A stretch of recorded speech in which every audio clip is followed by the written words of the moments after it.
How did I become a Star Trek fan? Well, I'm an original fan. I was watching the show first run when it first came on the air in 1966. And I watched the entire first season in black and white, which is actually is an education because it's a study in how to compose a picture in grayscales and also as a color image and make sure it looks good both ways, because you have to remember when they were doing the original Star Trek that not everyone had a color television set. As a matter of fact, most people had black and white televisions. So the director of photography had to make sure it looked good both ways. Anyway, I'm zooming off into a different direction. When Star Trek first came on the air in 1966, I was only allowed to watch television on weekends. I couldn't watch any TV during the week on a school night, no school night, television.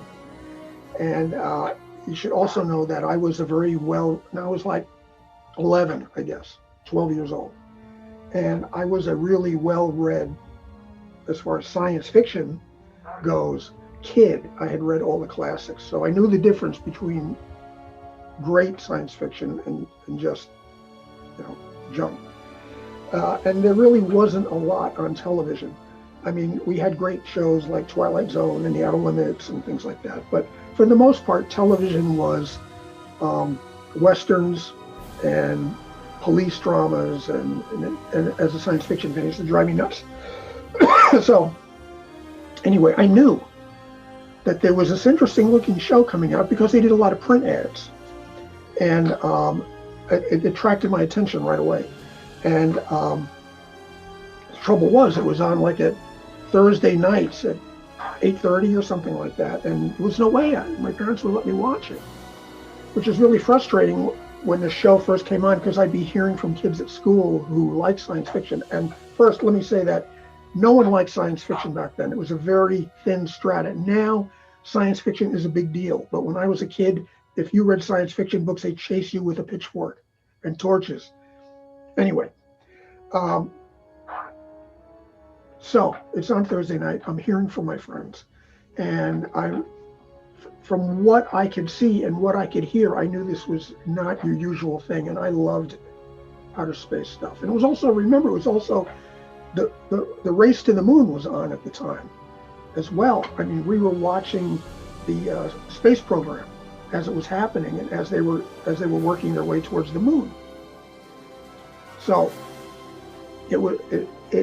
I had to see the show, and I went on strike with my parents. I became unruly and a bad kid until I could get 1 hour of television. I mean, I wasn't a bad kid. I mean, I probably turned on the tears and held my breath till I said, I don't know. Anyway,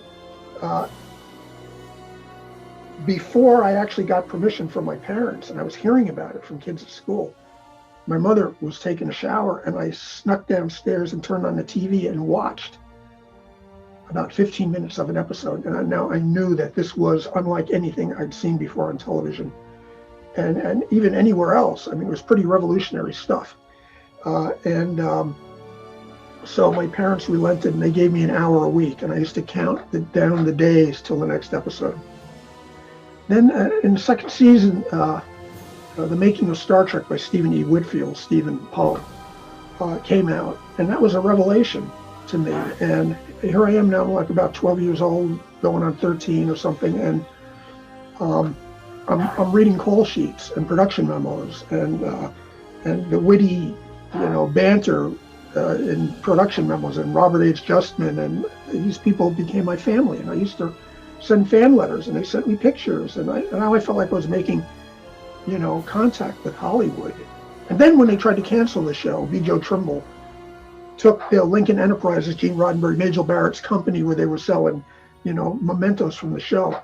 They took all those addresses, and B. Joe Trimble sent out letters to everybody to come to arms and write NBC. And I wrote hundreds of letters, and I organized kids to write letters, and I ended up in a couple of newspapers as well because of the Center East Save Star Trek Committee. And so we saved the show for another season, And I remember they announced it on the air that the show was coming back because they want people to stop writing. And it was an epiphany for me because I felt like I had an impact on the world for the first time.